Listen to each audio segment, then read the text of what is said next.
Well, yeah, I guess my biggest concern now is the sensitive tooth that I have. If there's any suggestion, maybe. So I wouldn't like to root canal it if I think you were talking about eating fish and drinking raw milk is good for the teeth. But I don't know if this. The tooth is very sensitive. I don't know if there's anything that... Is it a molar? Yeah, it's molar. What I did was I had a lot of trouble with my teeth after chemotherapy and radiation therapy because it rotted the bone around my teeth. The radiation therapy in particular. So my teeth just dangled in my mouth and the gums. And if I bit down on my own teeth, I bled. I'd lose a half a cup of blood a day. So I was sometimes getting 2 transfusions a week. And then when I started drinking the raw milk, it took about 2 years to regrow the bone all around the teeth. But I still had a lot of dental problems because of being a fruitarian, vegetarian. After that, so my teeth were rotting a lot. So every time I had tooth problems, I would eat a lot of cheese. I would take clay and pack it on the area to help draw the toxins out. Most of the dental problems in all cavities are not from bacteria. Bacteria feed on the damaged dentine. All bacteria, in our bodies are both constructive and cleansing. The body is 99% bacteria. You never hear that from the medical profession because they want you to be afraid of bacteria, because their whole theory is that bacteria causes disease, the bacteria theory. And it's obviously that's garbage. When I was doing the experiments with people with polio, the greater the concentrations of bacteria in their intestines and blood and urine and feces, the more healing transpired. They were healthier, they were stronger, and they would get well. Those that continued with antibacterials through their whole treatment ended up paralyzed, shrunken legs, all kinds of problems, especially in children. So bacteria is prominent and is very important. It's the heavy metals that collect in the brain and the nervous system that cause the decay on the dentine. Because the brain and the nervous system use metallic minerals to conduct electricity and transmit and transfer light. A concentration of minerals forms in the brain and the nervous system. Now, when you cook foods and eat processed foods, all of the bonds with those trace toxic minerals that would not be toxic as long as they're bound with other ions, and they're nutritive. So mercury, arsenic, lead, all of those which are isolated poisons together in unison with other nutrients are helpful to the body. But when you cook it, you fractionate the ionic bonds so they become free radicals and they do damage. And they have a tendency to collect and magnetize to each other, making the harm, the degeneration greater. And now mercury is the greatest neurological poison to any animal on this planet. Thallium is next, and then arsenic. And if you put a liquid solution of mercury, like thimerosal, on dentine and put it under the gums, within about 10 days you will have a cavity. And what's happening when we get cavities is the brain is detoxing, and it detoxes mostly out the gums, the tongue, and the salivary glands. So as it comes down the teeth and binds with the teeth, the body uses calcium, phosphorus, magnesium, and potassium, alkalinizing minerals, to bind with the acidic minerals, which are toxic and highly corrosive. And that's what causes plaque on the teeth. So plaque is a defense against those heavy metals damaging the dentine. However, once cauterized, once cooked over about 141 degrees, calcium is no longer active the same way. It loses more than 50% of its potency to alkalinize and neutralize the caustic acidic minerals. So as it sits on the teeth, even if you have a lot of plaque, it will eventually eat through and damage the dentine. And that's what causes cavities.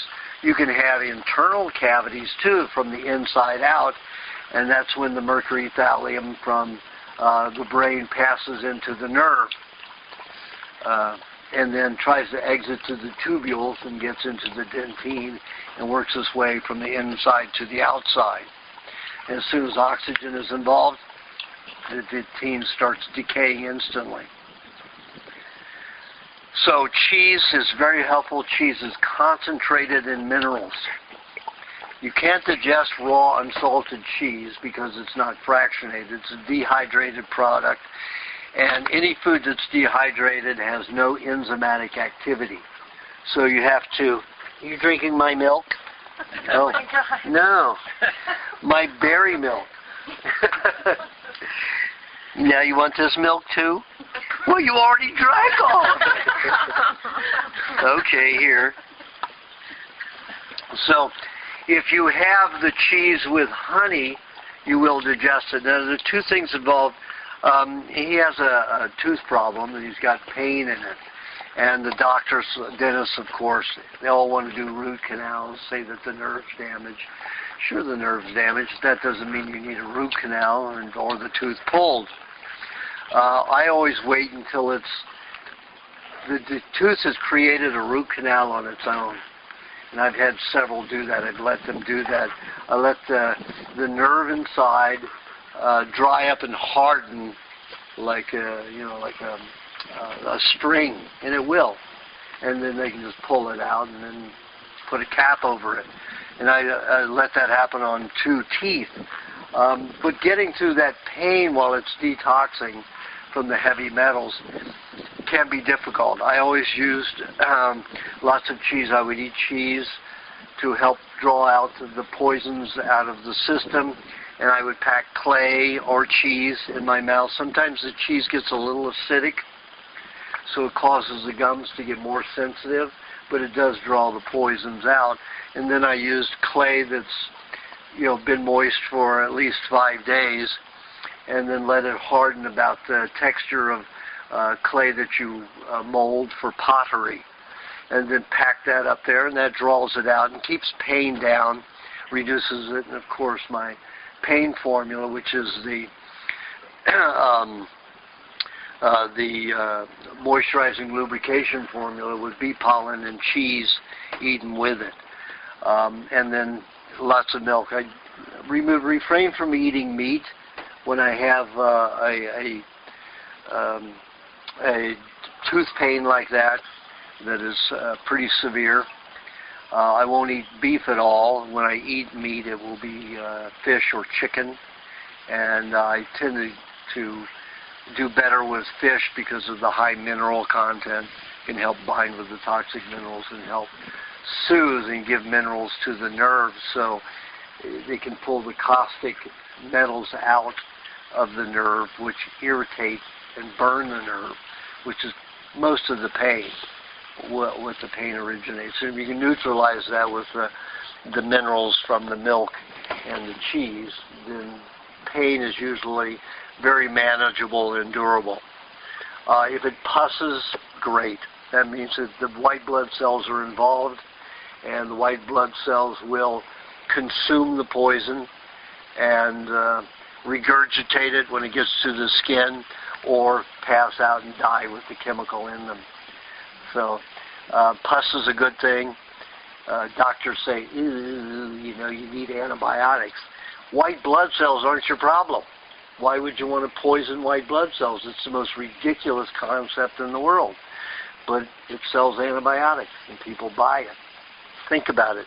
White blood cells, which are responsible, like the lymphatic system is mainly fatty cells and white cells, that draw poisons out of the body, you want pus where there's toxins. It's an infection, yes.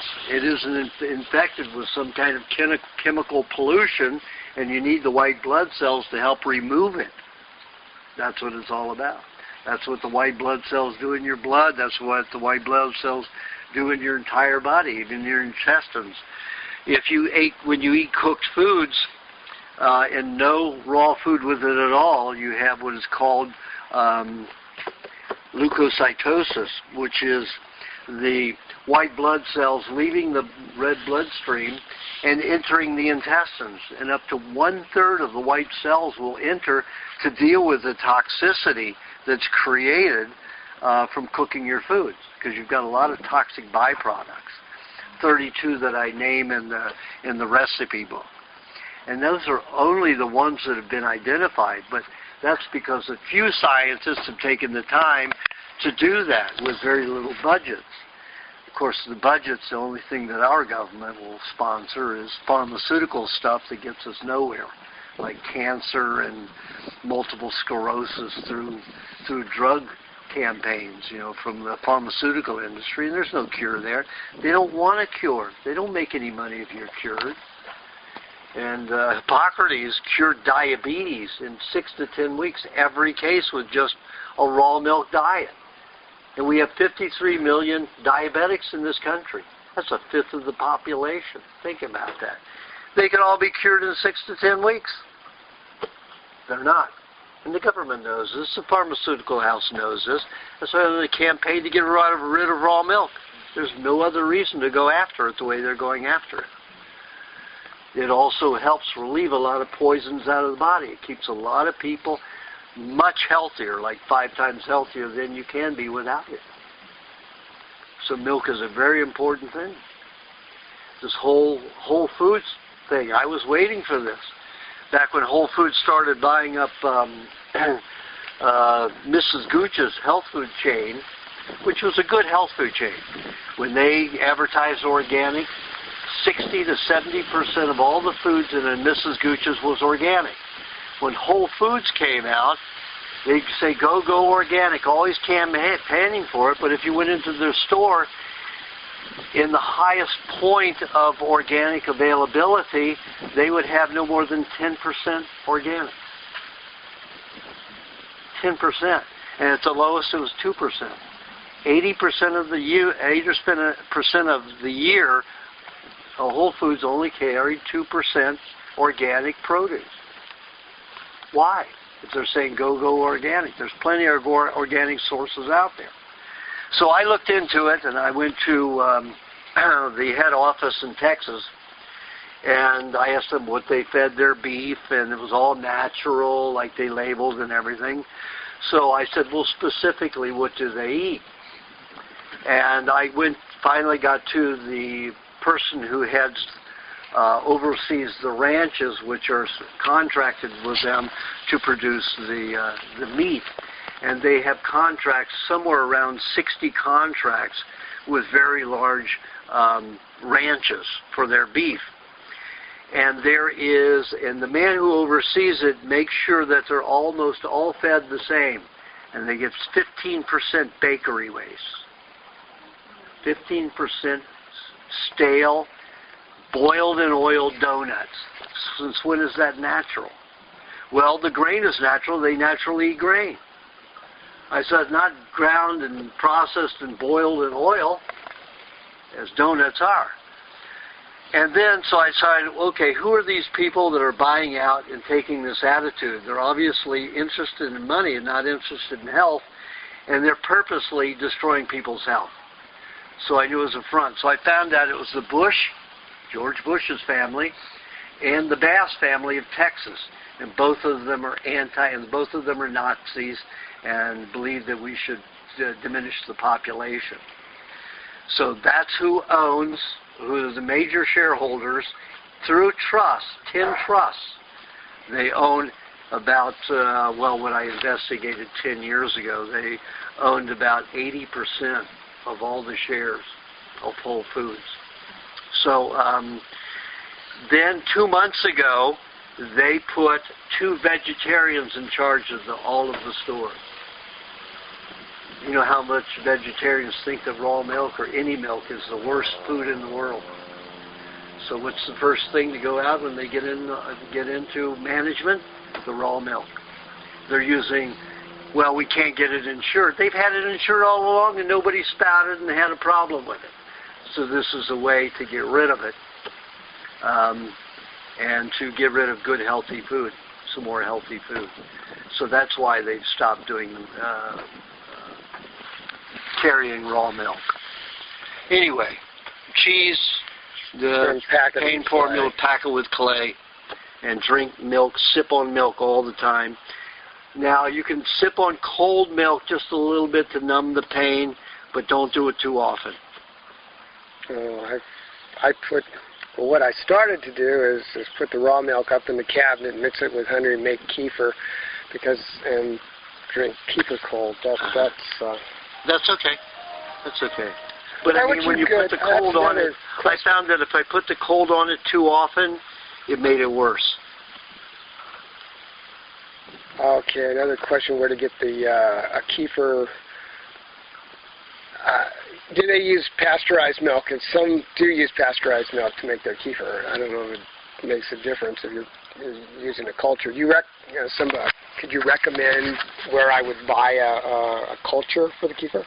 I don't, like I said in the book, when I make my kefir, I use my expectoration and honey. Because it's your own bacteria. We have more bacteria than cats and dogs in our mouth. Use your saliva? Yeah, use your saliva. I don't remember reading that in the book. Yeah, it's in the recipe book. Oh, in the recipe book. So, your saliva has more bacteria than dogs and cats. About the only creature I know of that has more bacteria than humans is a fly. But I'm not going to grind up a fly and put it in my milk.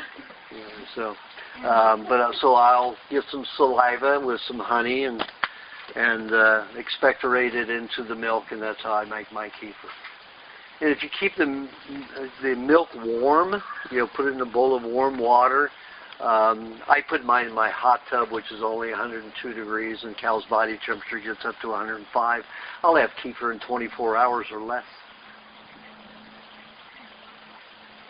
Goes very fast with my saliva and a little honey. And I mean just a little honey, let's say about 2/3 to 3/4 of a tablespoon per quart. That's all I use. The same subject, I'm going around. If it's You mentioned about kefir. Uh-huh. Now, for my son, you recommended that he stay away from it because it's high in alcohol? No, I said if it's far fermented, if there's too much, if it's too fermented, there's lots of alcohol. Oh, okay. Yeah. But he could have like fresh kefir? Fresh kefir is fine. Okay. Yeah. Okay, do you have a question? It's probably a really dumb question. There's no dumb question. I'm used Just to dumb people. Kidding. I might qualify for that. Okay, so you were telling me to do the green juices, and I'm going to do that. I wondered, I'm thinking that I can't do blended green drinks, can I? I can't blend it in my blender and drink it with the pulp and everything. You want it separated. It's like a Vitamix blend. No, if you do that, you're going to have all that cellulose you can't digest. Oh. Cellulose is going to release alkalinity all throughout your intestines, and it's going to neutralize your acidic bacteria, so you won't digest your milk, you won't digest your eggs, Yeah, you're not I going didn't to digest understand that anything at all. properly. Okay, so I got to do it into the juice. Okay. If you want to do a little of that, because maybe you have over acidity in your intestines, which you don't. Well, I may have from the coffee, but I probably don't anymore. No, you don't. You don't. I just saw your irises. Oh, okay. You don't have that.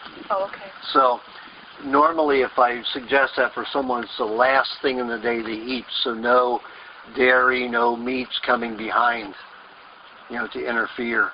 And by morning, you're going to be overly acidic from detoxification anyway. Okay?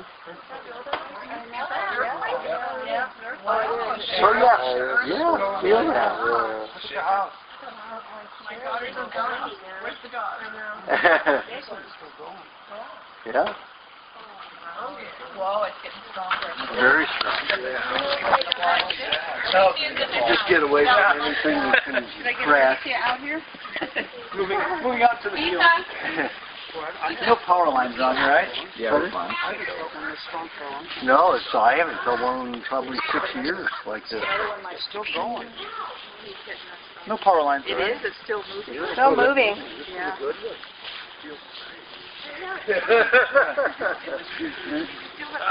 Remember, it was moving.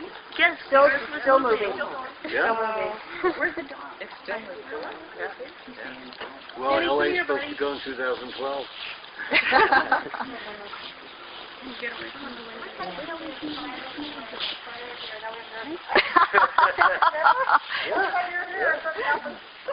So expect a natural disaster.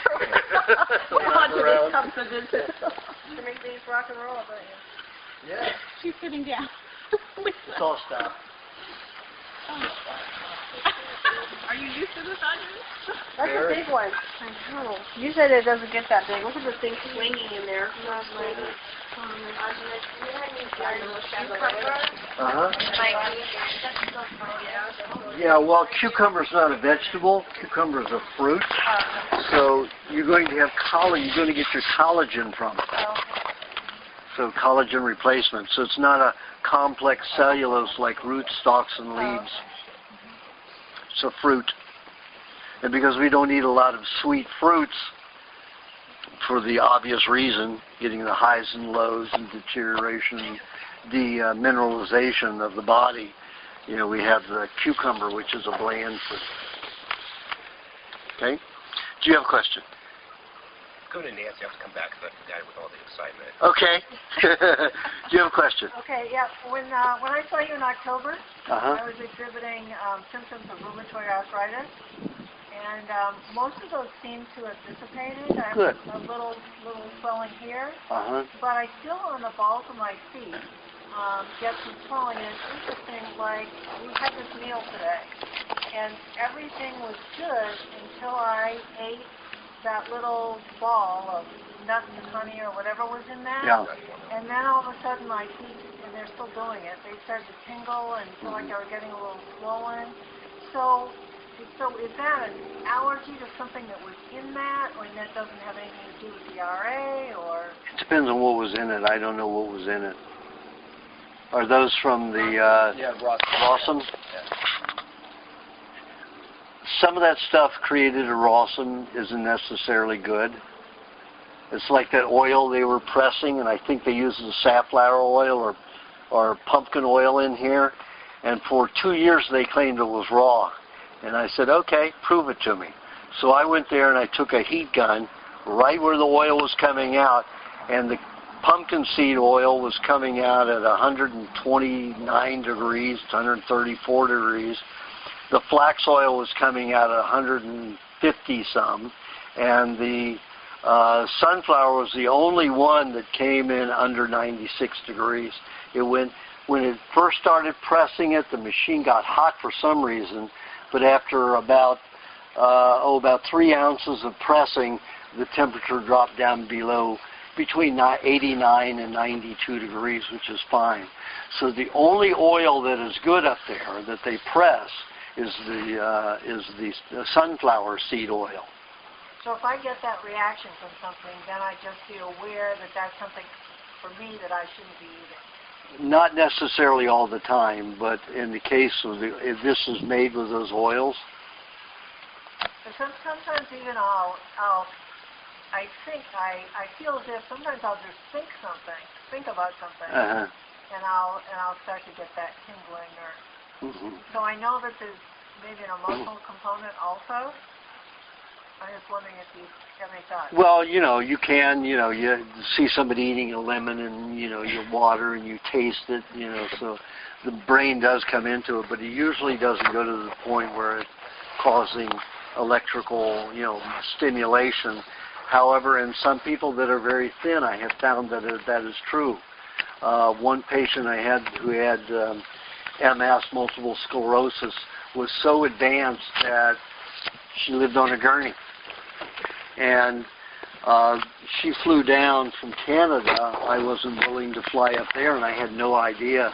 She had to buy 4 first-class seats. They had to take out the seats and bolt her gurney in and fly her down, and she came in a life support vehicle.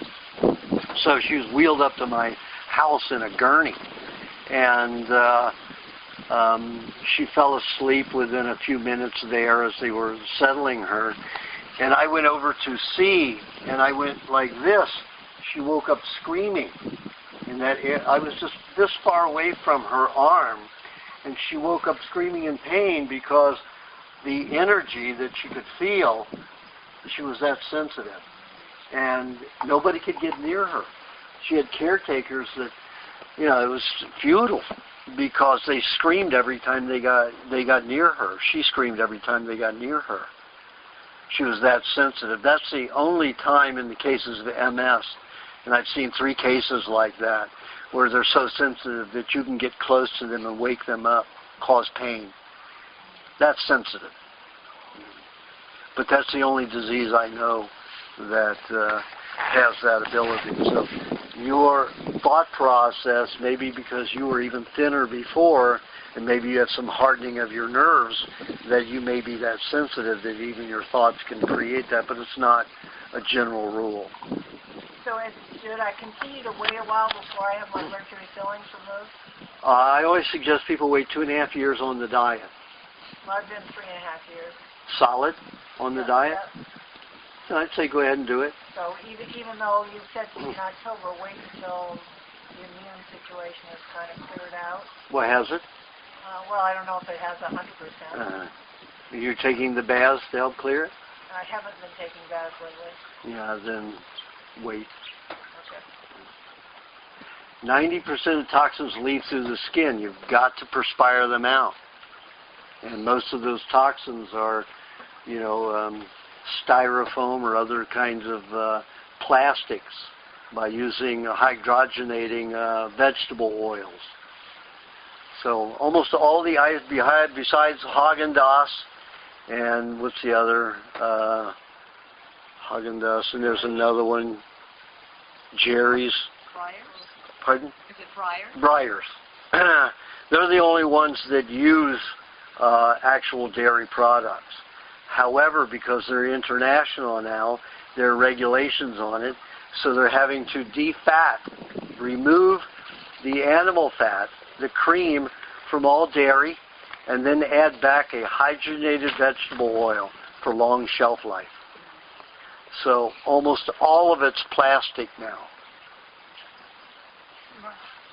Styrofoam.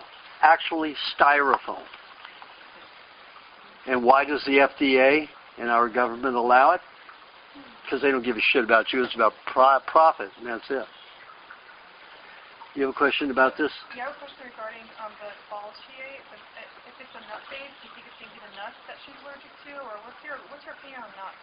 Well, as long as the nuts have some kind of fat with it, with a little honey, it will break down. Okay. So I have the nut formula in the book.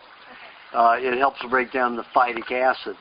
And the phytic acid is a enzymatic activity which causes us to not be able to absorb certain minerals. And that prevents the absorption and utilization of certain proteins, which prevents the utilization of certain fats.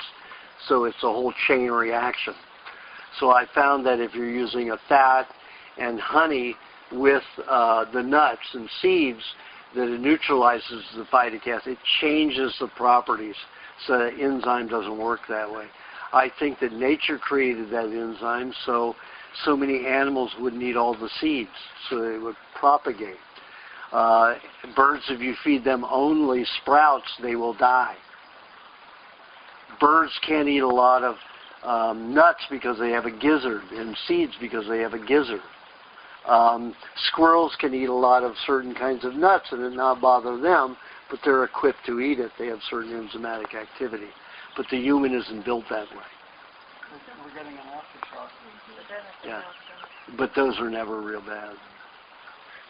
usually. That's why I decided to not say never, but to change it, because that's when it always happens. Sitting underneath that roof over there. Who knows, it'll be this one time, and it's worse than the original shot. Thank you. You're welcome. Do you have a question, Marie? Yeah. Because of my reading, is it okay to get some dental treatment done? I just want to get the old bones out because of the pesticide poisoning in it. Yeah, it's okay. I use Dr. Breton in Tijuana. He'll do anything that I want. You know, he's not restricted like they are here in America, where they have to give you x-rays, they have to do a certain procedure, which was written by the pharmaceutical industry and made law by our Congress.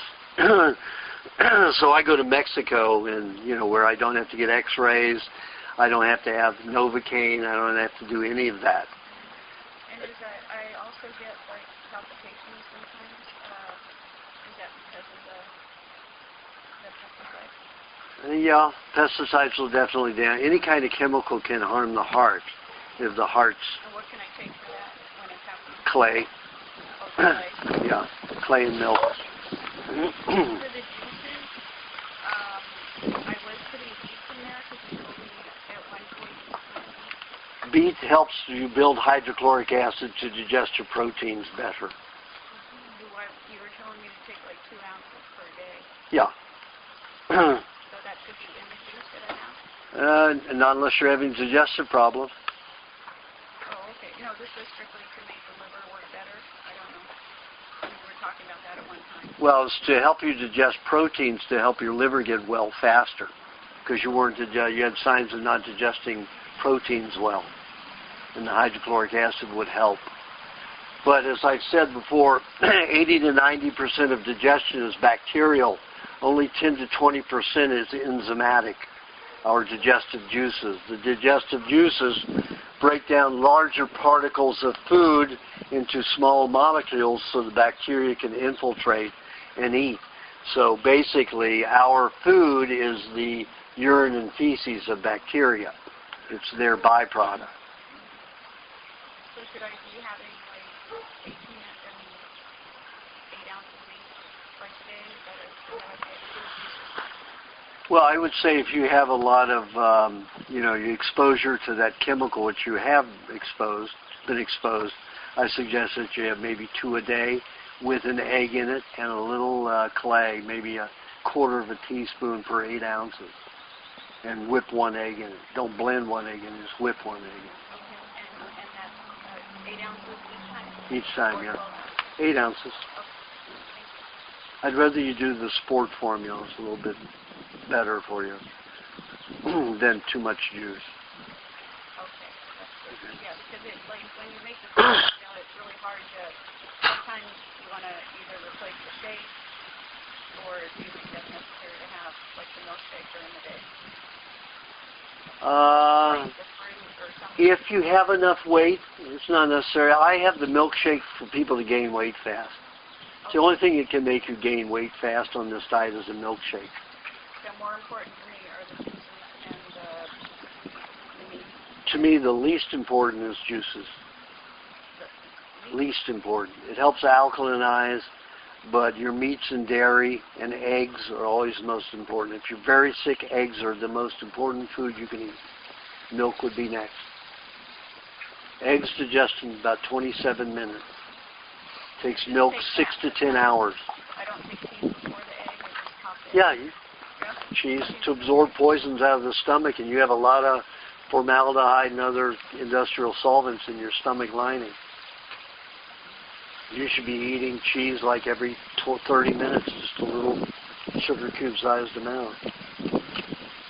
There's a lot of people that need to do that.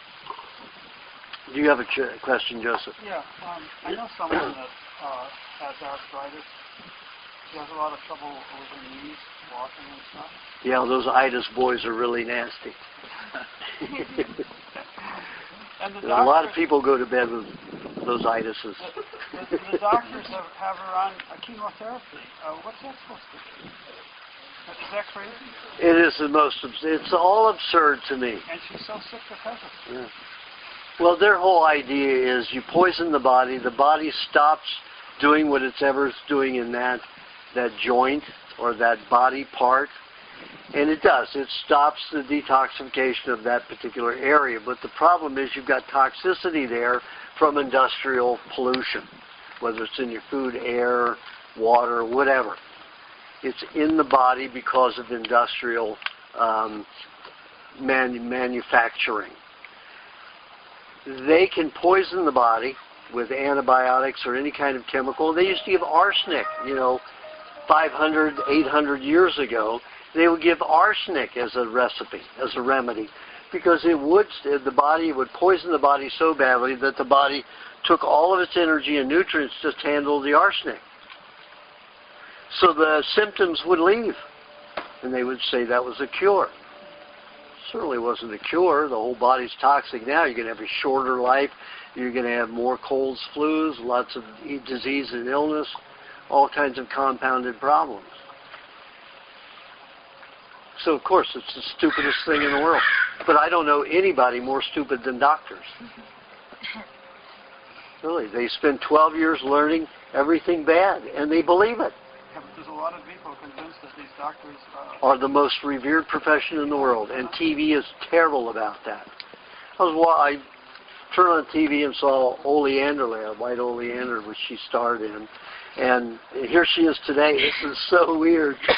But first there was that nurse, that new nurse something, new TV series.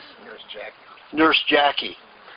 And they had been giving this little boy chemotherapy. Oh, his results are good and good and good. And the parents praised them. I mean, with almost on their knees praising Nurse, I always keep wanting to say Nurse Betty, but it's Ugly Betty and Nurse Jackie. So, this kind of brainwashing goes on with ER. And back in my days, which I was on Medical Center, with Chad Everett and James Daly.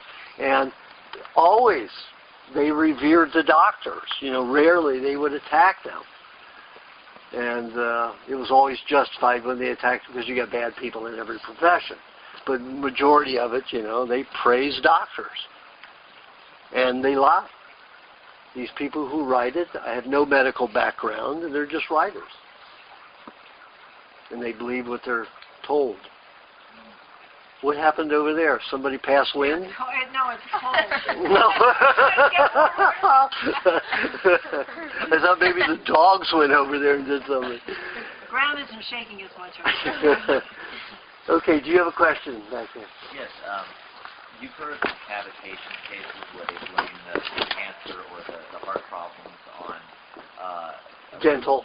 Either root canals or extracted wisdom teeth that get infected, and the gum seals up over the bacteria, which supposedly are they turn into anaerobic bacteria because of oxygen starved, and they get more deadly that way. They creep into the bone, and then it causes osteonecrosis. Yeah, that whole theory was written by a B-movie writer from Hollywood. Okay. Pretty bad. You have to understand that bacteria is always good. In the human body, it's natural bacteria is all good. The only bacteria that are bad are man-made bacteria, like the E. coli 157H7. That was manufactured. GE manufactured it, General Electric. And then they put it out there as being part of nature. It's not part of nature. So the bacteria, the gums can heal over an infection. But that doesn't mean that it's a bad thing. You cannot get a tooth problem to cause cancer. If you have cancer as a result of some relationship with the tooth, it's because you've had mercury and thallium from a lot of amalgams that were in the mouth. And it's gone through the nervous system and back down to that area and settled in that area. And then that kills all the cells. Cancer, again, is nothing other than cells collecting because your body has stopped dissolving dead cells. So what's it going to do with dead cells? They have to be liquefied and removed to get out of the body. Otherwise, they're too large to pass through membrane. You can never perspire it out of the body. So those cells have to be dissolved to be eliminated. If you can't do it, they'll collect as fibroid tumors or as other kinds of tumors. Warts are tumors. The body can't dissolve it, it just grows them on the skin. It can't even let them go. So, usually if you get some, like after those poison injections that I got a big wart here. And it was very large, probably about the size of a bullet, at the back end, at the fire pin end, the flat end. It was about that big. And I just kept putting my saliva on it, and it would come off layer. Every 2 days, a layer would come off with the saliva. When I didn't use the saliva, it stopped coming off. There's the bacteria is working again. The bacteria here digests and breaks down what? The foods that we normally eat, which are supposed to be, that bacteria is acidic, so it should be dairy and animal products. If we have acidic bacteria here, we eat alkaline foods. Does it make any sense? 90% of our digestive juices are acidic and belong to digesting acidic foods.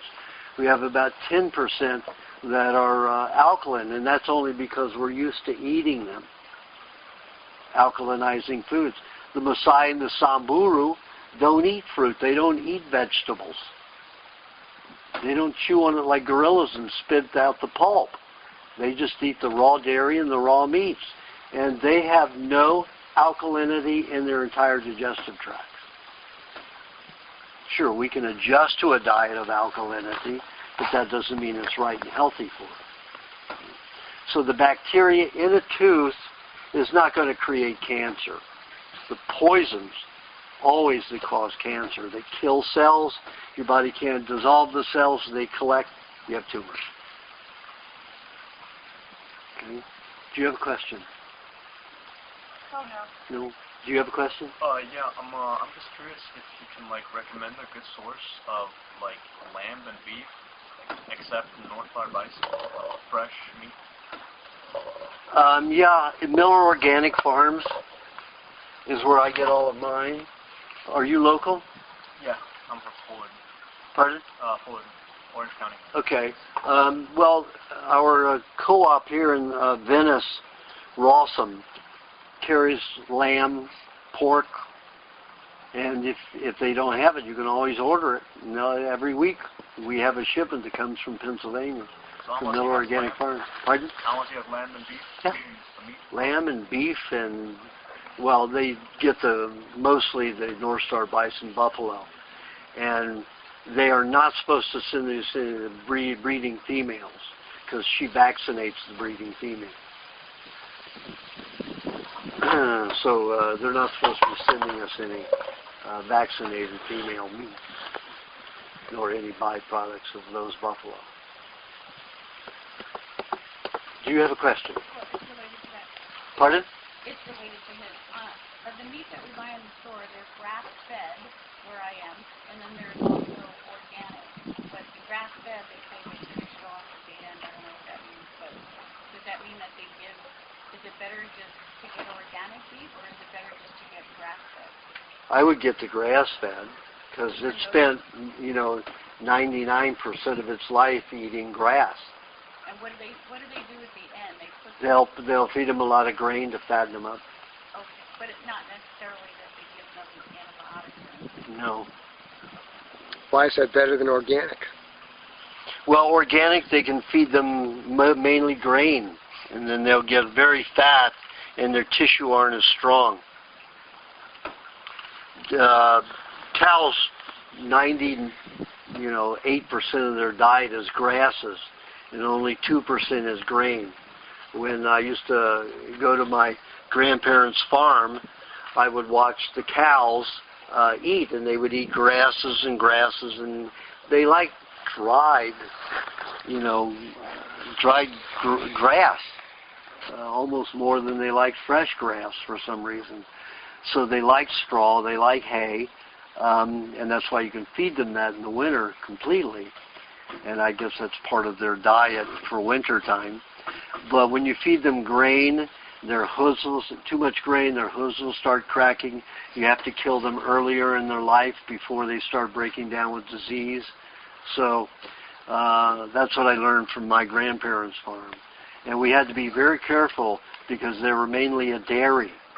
And you couldn't have the females splitting their hooves because it would affect the milk and everything else. So they were only allowed 2% grain. So they got 2 cups of grain at each milking. And that's it. But when they were out in the field, they would suck up, the seed, but only after it had ripened and turned brown and had fallen off the grasses. And they would suck it up with the dirt, like that, and then eat grain. So they would eat grain, and there's a lot of people that say, like Sally Fallon, say you shouldn't feed them any grain. Hello, they eat grain. So I would say get the best you can get. Grazed would be best. Organic is next. Do you have a question? Yes. I have a lot of questions, but this will be one of them. You mentioned how important eggs are to be eaten to get well, and some you recommend to be just eaten whole without being whipped, but others can be put in a milkshake. Yeah. So why the difference? Eggs eaten alone will digest within 27 minutes. When eggs are in a milkshake, it's going to be the length of time that it takes to digest milk, 6 to 10 hours. If you want quick energy, clarity, and not necessarily you need to build mucus or put on more weight, then you eat the eggs alone. How come you sometimes get acid after you eat eggs? If you wait too long or something? Well, eggs is an acidic food. It's like a meat, so you're going to get acidic. And if your body's using it to help you detoxify something, you're going to have more acidity. But you're talking about the mouth or generally in your body? In my stomach. In your stomach. That's, everybody's stomach is loaded with toxins. The stomach makes hydrochloric acid, which dissolves bone and anything. Yet the hydrochloric acid won't dissolve stomach. So think about that. The stomach is so resilient. Poisons, most of the poisons, like from vaccines, I see in probably 92 to 95% of the people, stores in the stomach lining.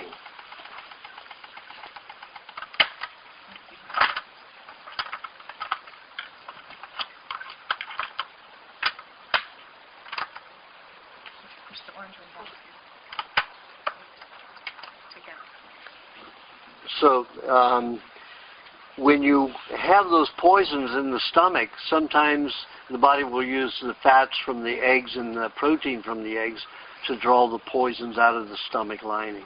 That's what you're experiencing. It isn't the nature of the eggs. I eat up to 50 eggs a day sometimes and never get that acidic reaction. Of course, I have no hydrochloric acid in my stomach either because of the vagotamine. So. Wood, you were asking a little bit more depth of that question? Yes, because I had a friend, you had responded to an email that I sent you about a friend who was losing a kidney, and it was a transplanted kidney. She didn't get to get on your program, unfortunately, before she had the transplant. Completely, well, she lost it totally, but she lost the transplant for 4.5 years. But you did mention... Someone else's... Oh, just stop. Stop.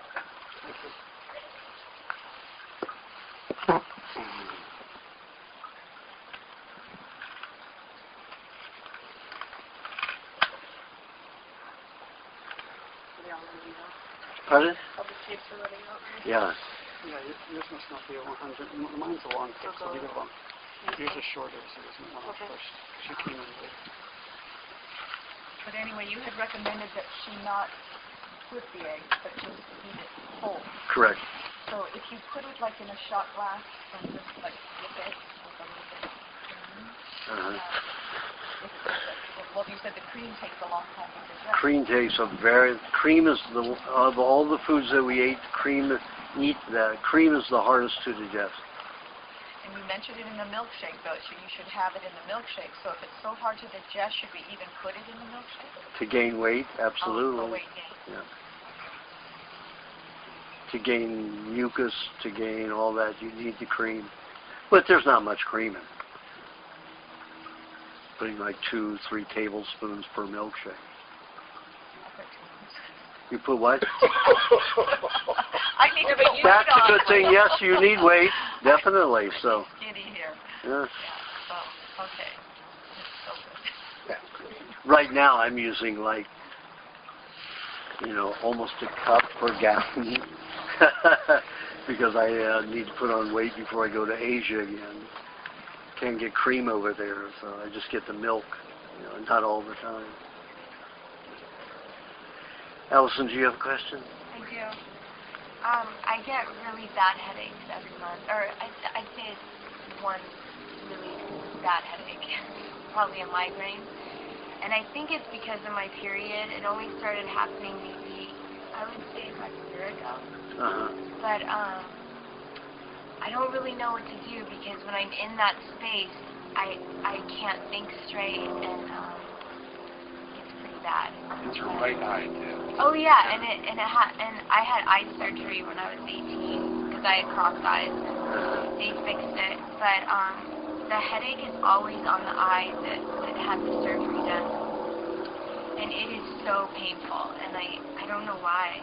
Because they used mercurochrome or methylate or God, iodine during that. the surgery.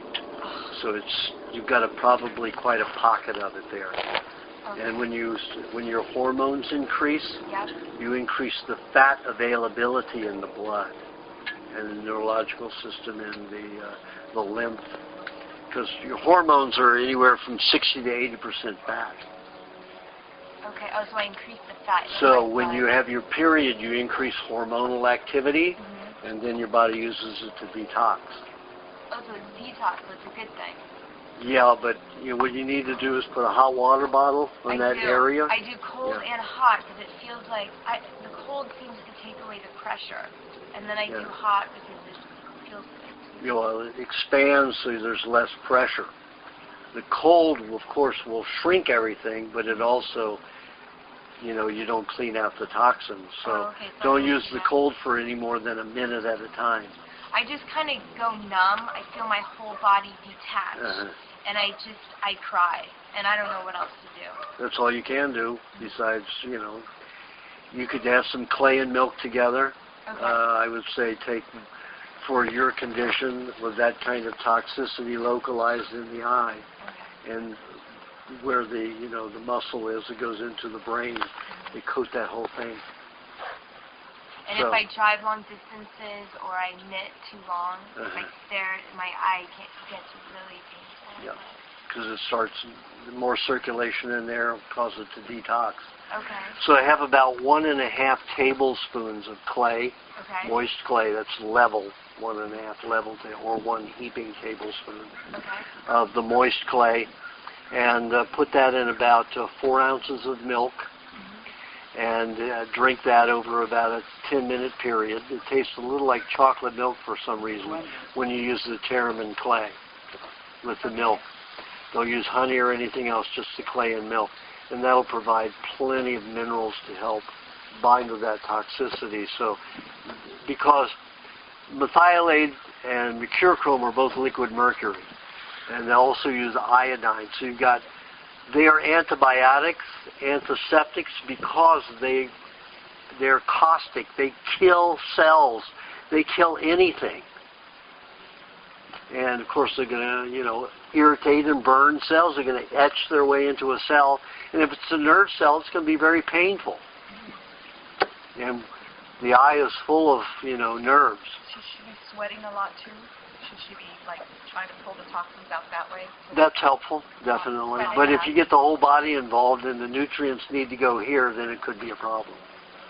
So I would say when you've got a pain, a specific pain that isn't systemic, keep the heat to the localized area. So the body will use most of its nutrients on that localized condition. Do you think that there's a reason why it's gotten worse over the past year, or is it just because my body's healthier? So Your body's healthier and cleaning it now. Okay.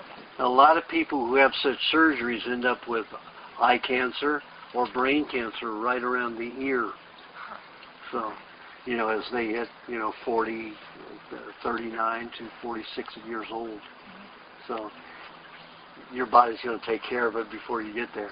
But how is she to eliminate, because you're saying, reduce the pain, take the pterin clay and the milk. No, the pterin clay absorbs it. And then how do you eliminate it? How is she supposed to eliminate it, though? She can eliminate it out the skin, and she does. She breaks out. You can see she had a skin condition.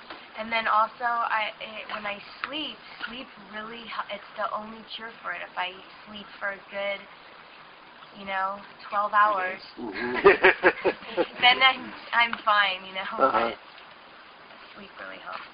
Why should she take it for 10 minutes of the clay? If you drink it too fast, it can cause the body to rush too much of the blood to the stomach. So I should take Anytime anybody has a painful condition, they should always consume food slowly. But you told me to take the same thing. Can I just drink it down, or do I have to do it every 10 minutes? You can just drink yours down. You're not in pain. If you're in pain, then I would drink it slowly. Also, when you get a certain kind of nutrient too concentrated at one time, like clay, it's not a good idea. So I always drink it slowly. I drink everything, eat everything slowly. I don't do anything fast. Now, do you blend that up, or is it all the clay? I blend it for 1 second. And then doesn't the clay just kind of go to the bottom of the... Doesn't at all. Not in milk. No. In water and other fluids it will, but not in milk. It suspends. Well, that's room temperature milk that's slightly moving toward kefir. So all of my milk's that way. Does it matter if the milk is cold or warm? I mean, that you want it? Well, you don't want cold milk. Aajonus, how do you spell the dentist that you're using in Tijuana? I'm sorry, I couldn't hear you. How do you spell the name of the dentist in Tijuana? Breton, B-R-I-T-T-O-N, Breton. What does he charge? Tomas. What does he charge for the dentist? About half of what they charge here, sometimes less. Does he do them in succession, or is it one at a time? Well, he'll do it however you want to do it. When I had mine done in 1978, I had 2 quadrants done one day and the next morning. So I had 4 hours of drilling one morning and 4 hours drilling the next morning with no Novocaine. And back then they had no water jet, so the drill bit would get really hot, and that's what caused most of the pain, because the drill bit would burn the nerve, and then you'd have a burn on the nerve, which would last days. So I had a signal where I would touch the dentist's elbow to let him know he had to dip the drill bit into cold water before he could start drilling again. And I also ate some marijuana, fresh green leaf marijuana for pain, and that helped.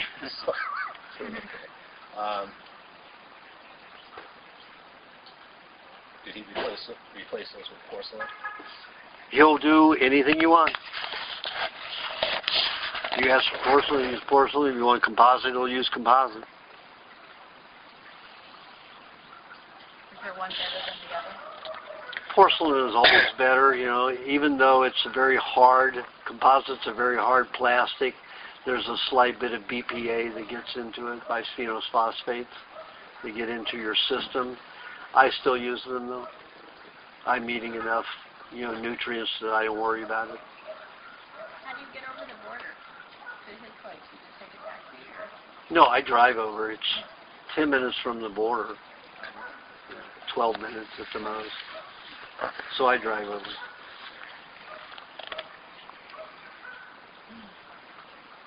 And he's 3rd generation dentist. And he's very good. He's very gentle. He's like a bear. But is it safe with the people there? Pardon? Is it safe for in Mexico. Kind of I've never had a problem.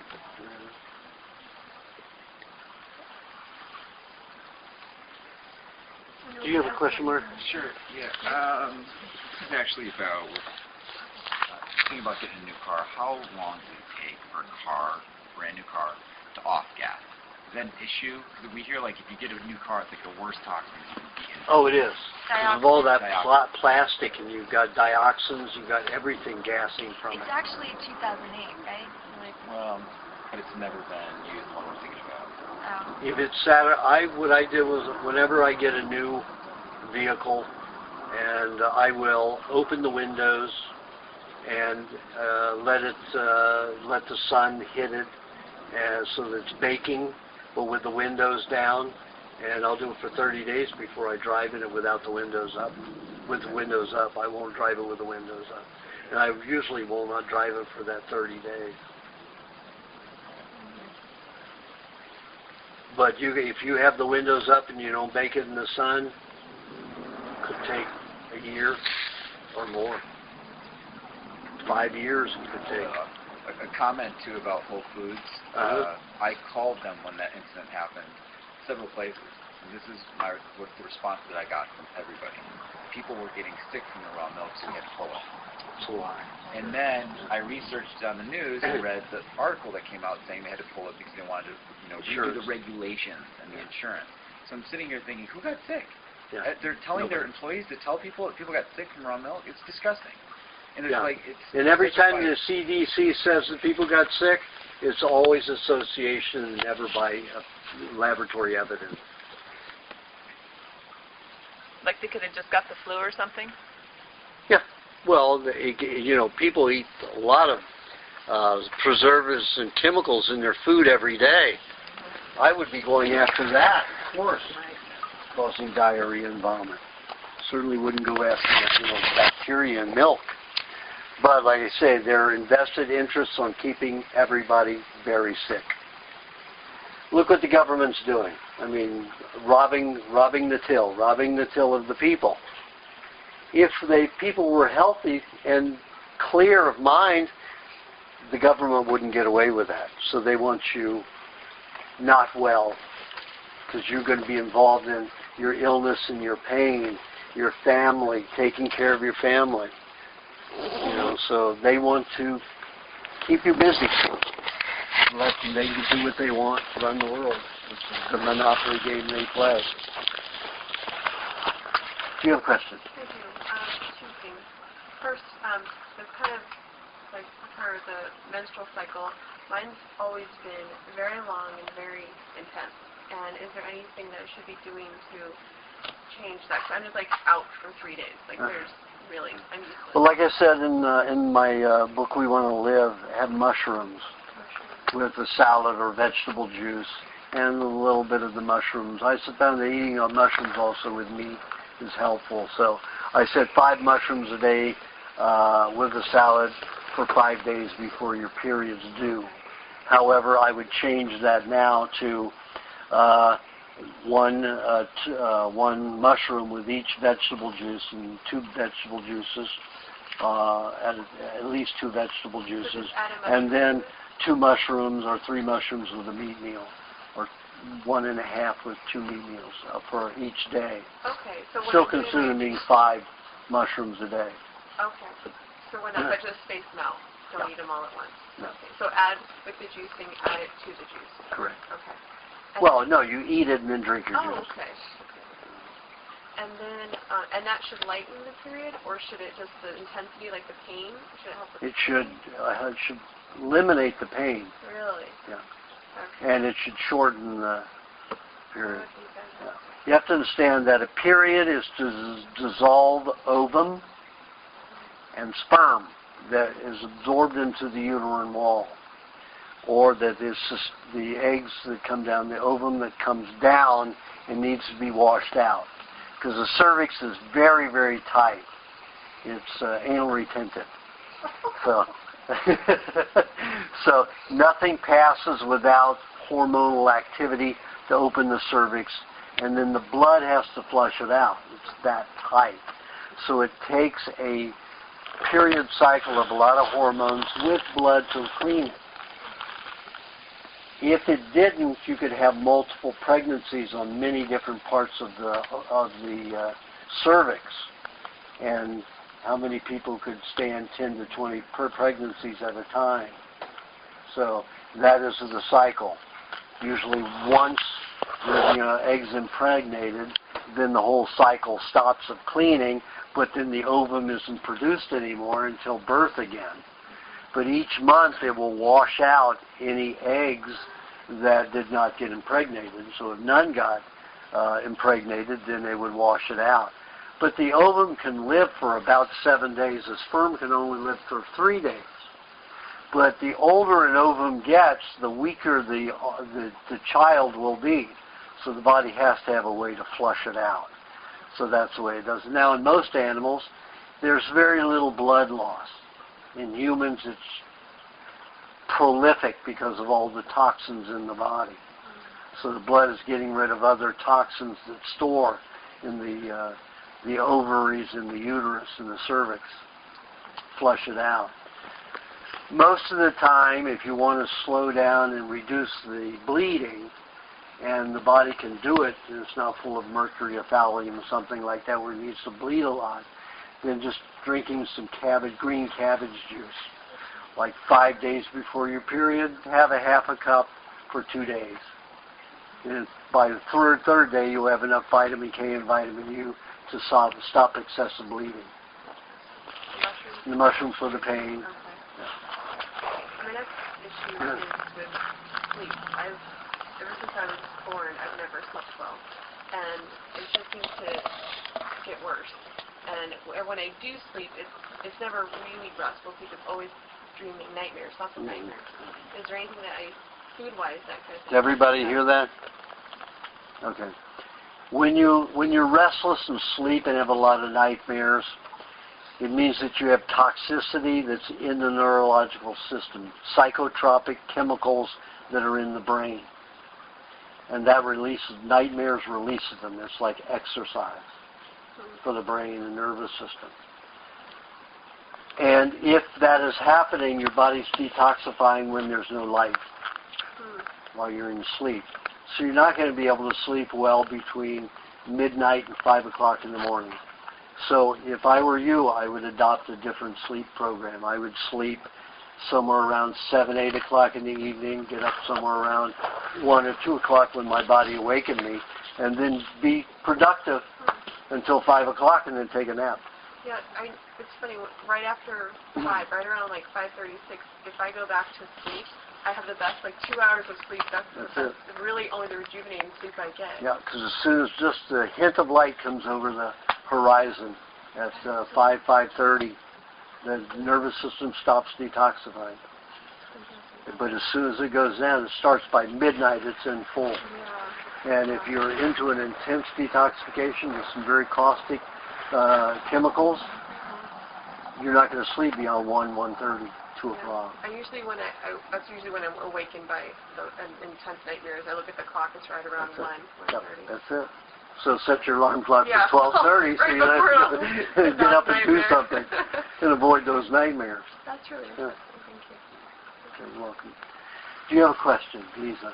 Yeah. Can you go over cleaning fluids, specifically BioClean and how it works versus dish soap, regular dish soap, or because I'm thinking about general people in my household that like to use dish soap, and I want to use BioClean, and then maybe not even BioClean, and then also want to clean the floors, or if I just clean water, and then BioClean, what's the best BioClean or dish soap? Okay.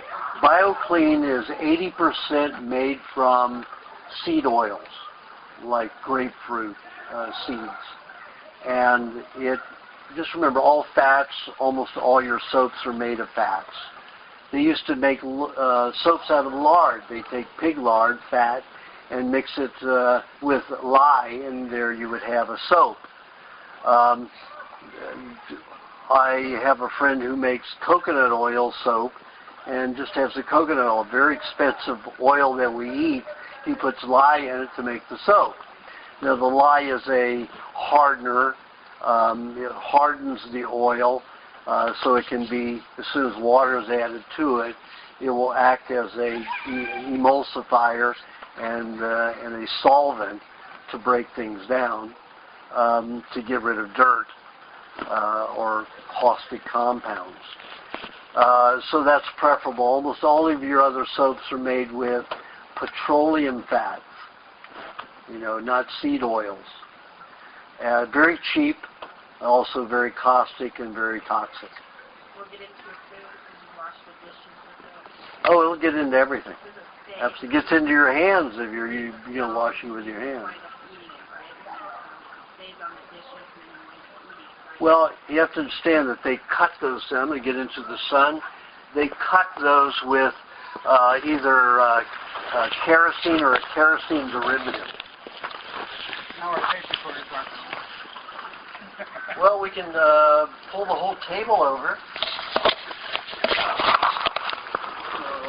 Or let's bring this chair over and put it all on the chair. That makes it easy. How about right there?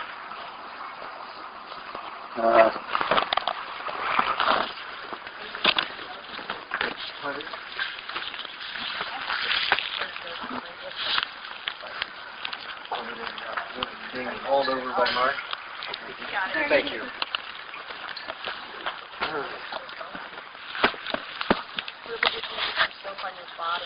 I know you have the coconut cream sap.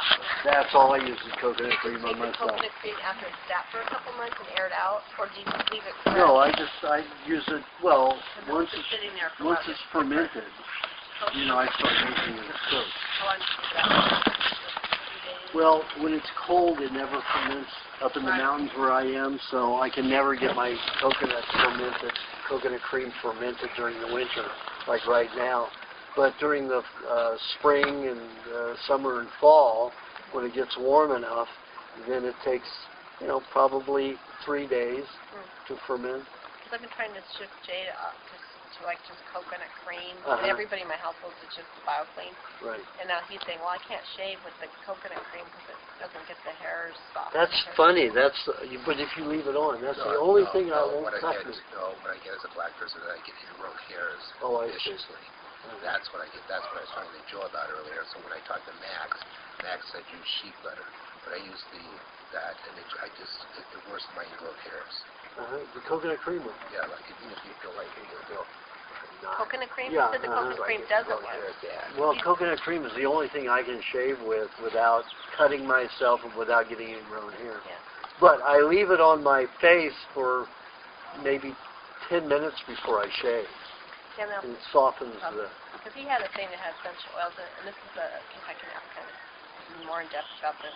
But the coconut oils may be breaking something down in your skin and it's collecting in one spot. They get kind of thicker. Yeah. So then, like, if people use essential oils in my household, or like in California, they kind of use essential oils, but they're natural. But I have one roommate who's like mold toxic, especially. And she reacts to anything that's essential oil. So essential oils are very toxic. They're distilled oils. And anything is distilled, any oil that's distilled is caustic and just eats into a cell, and the cell has no option but to absorb it. So is that why you can shave better with essential oil? Because it's breaking, it's like poison, like cutting in there and cleaning out the cells. Dissolving the well, he feels like it's better, but it's actually poisonous at the it's same time. dissolving, it's dissolving the hair. So just use coconut cream or use coconut oil. I used to, whip an egg and use egg. Wow.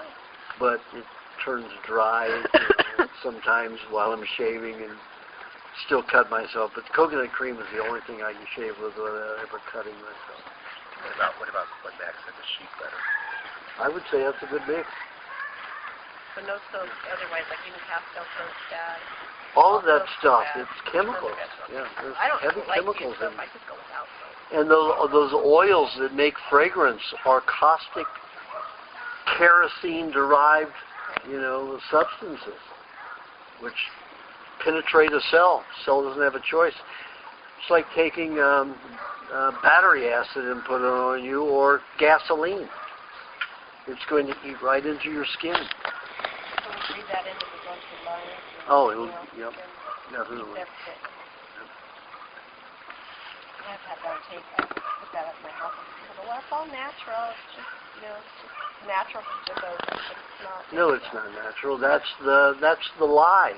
It's like Whole Foods saying go organic, and they only carry 2% organic. It's a sales pitch. It's a lie to get you to say, oh, well, I'm getting natural food. I'm going to Whole Foods. Did you read that thing The where worst they're in shipping the world. it from China? Because they're shipping all that thing from China. That is all a setup too. That's a setup for the FDA to take more power. Really? Yep. It's all a setup. That's a game they're playing. It's a game they're playing so they can control your food completely. Wow. Oh my God. Okay, Can you reiterate then what to use for bathing? I mean, I want to be sure I heard. I only use coconut cream. Fermented coconut cream. Old coconut cream. How long to ferment? Well, for example, the coconut cream, I can get a jar and bring it and set it like in the sun here on this patio here, and it's not even 10 hours. Yeah, I can wait the next morning and it's ready to go. What does it do? What does that do for you?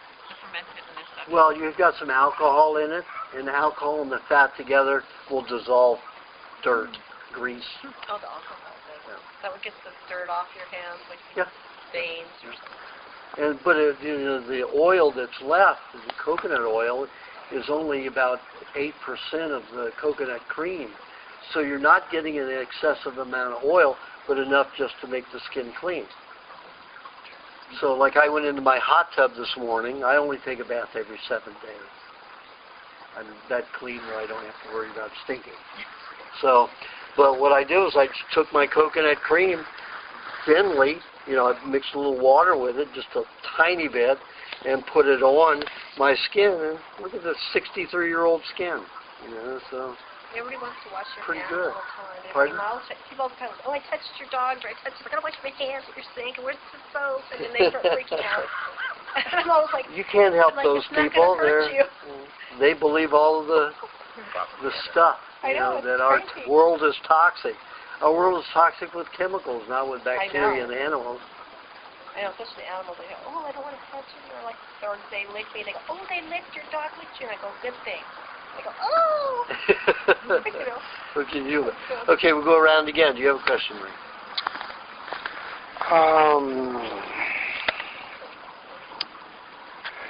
Yeah, for headaches, and my headaches, I think Allison brought up, my headaches, I had a head injury, and they usually start at the head injury and up front, and then they work their way to the back. It's always on the right side.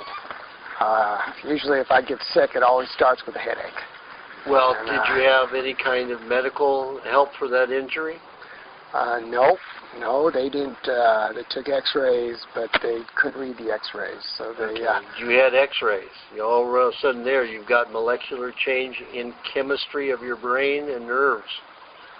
So, and there's a lot of toxins when nerve tissue is irradiated. There's like almost 100 times more toxins formed than other type of tissue because of the metallic nature of nerves and neurons. But that happened 20 years ago. So I had this surgery done 42 years ago, and I'm still suffering from it.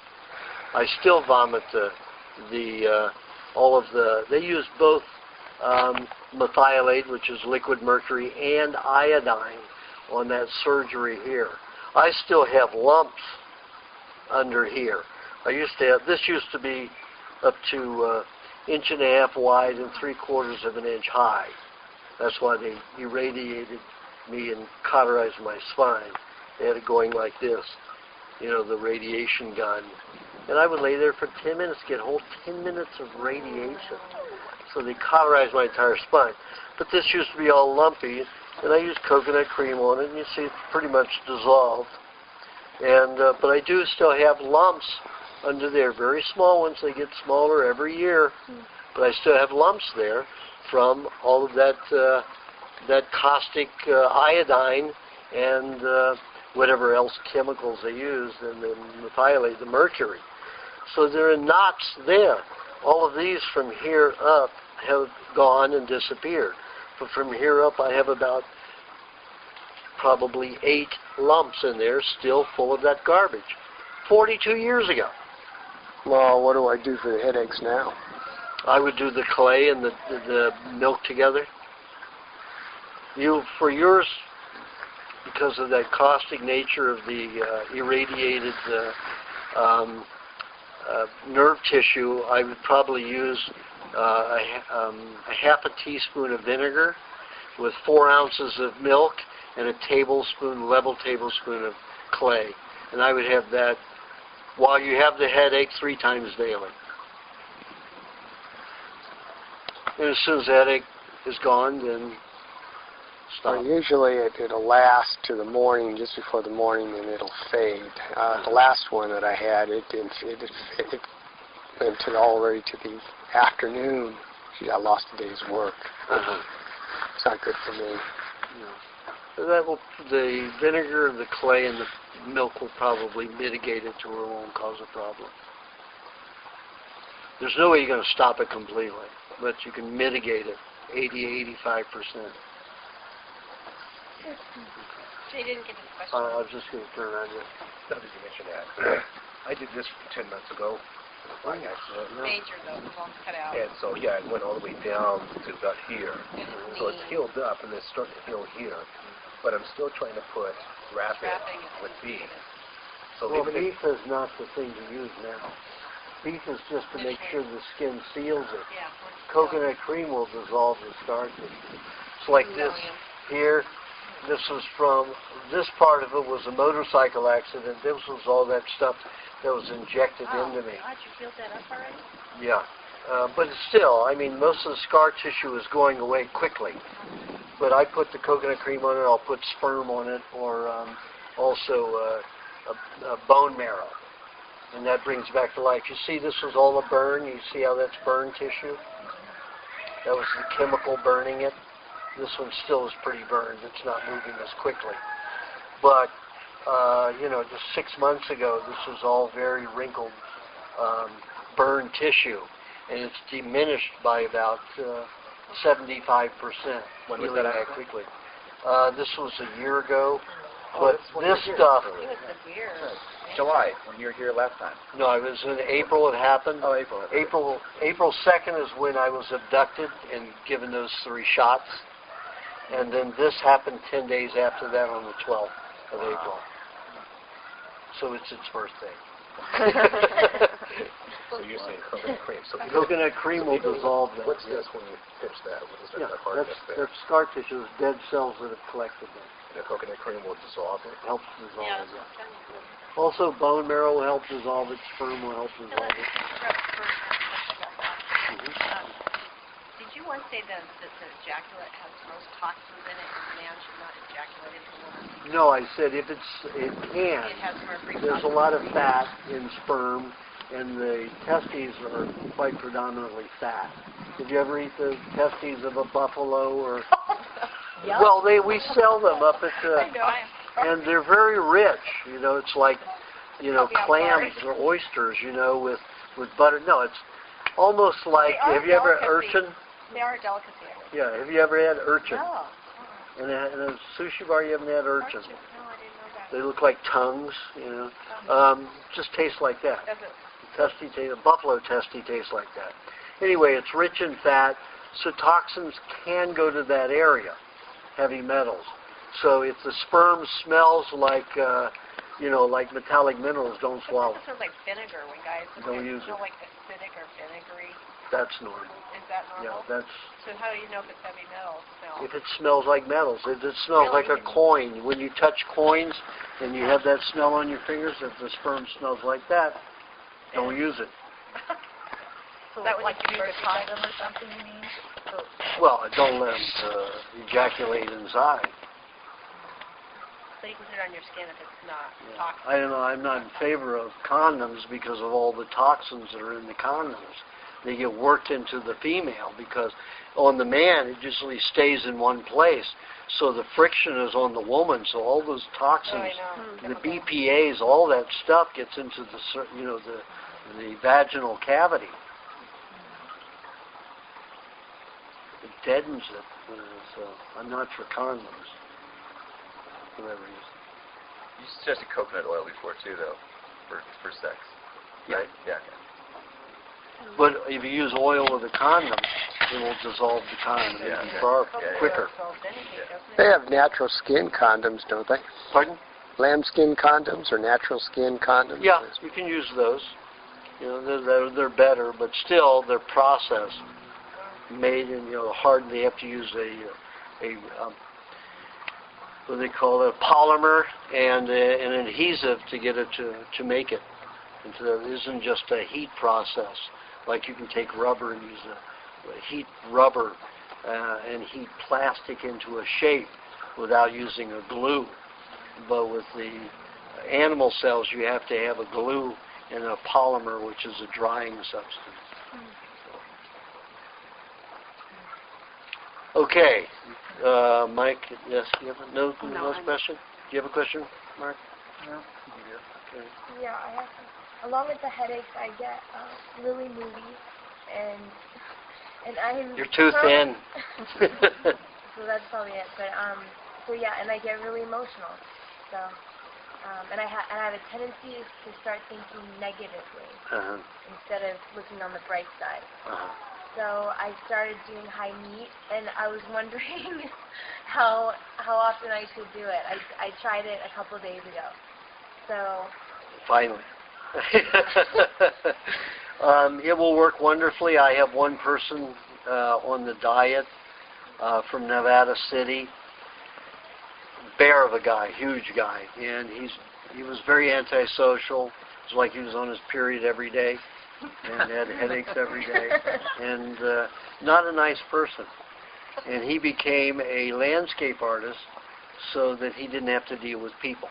And the plants aren't going to hassle him, or he doesn't have to communicate with the plants, so no problem there. So he got on the diet and was on and off, very moody as he always was. And I said, finally, you got to try the high meat and see if it changes. Changes people's lives, even the first time they have it. 10 to 20 minutes, you'll know if it works for you. I said, there's only one person I heard of that didn't do a thing for them, that they weren't depressed anyway. But it didn't make him giddy like it makes most people who are depressed. It makes them happy. And so he finally did it. And this is an antisocial person. For him to come to a workshop was a difficult. He was back in a corner, away from everybody. And he was a big guy, like 6 foot, and a bear, like 230 pounds. Like you. But, that was. I like that, but he was even bigger because he had fat on top of his muscle. You're all muscle.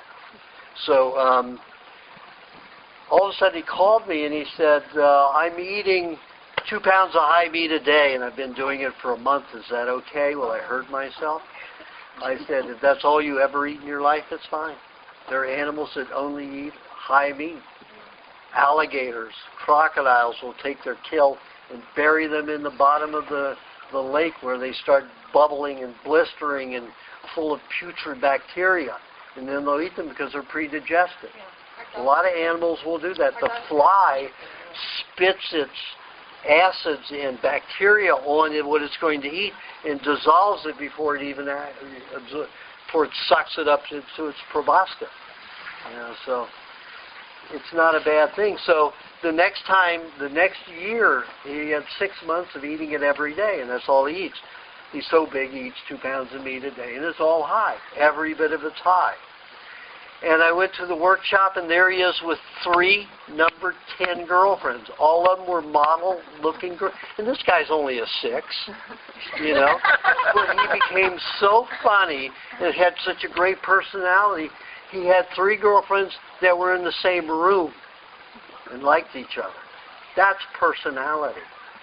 So that's what high meat can do for you. and gaining weight. The high meat won't help you gain weight. Okay. The only thing that's going to help you gain weight is milkshakes. It takes me a while to get. I probably do 6 glasses of milk. I do a lot of ice But cream. milk won't help you gain weight fast. Milkshakes do. So the egg and The cream, the egg, the honey, and the milk. Yeah. But what about loops? Don't they make you gain weight? The butter? For some reason, some people they will, but some people they won't. Oh. They don't affect me. Milkshakes do. A lot of people, the lubrication formulas actually lubricate and don't add weight. Oh, wow. But he's got so much muscle mass, he needs a lot of fat. So it'll probably turn into fat on him. Just like the ribs. Sometimes I drink the milkshakes. I love the shake. Sometimes I get like really bloated. Yeah, Is that from the milk or is that from... That's the cream. It's difficult to digest. It usually means that you're not producing enough bile or good quality bile. So the things that help form bile are a combination of leeks and beets. Leeks and beets.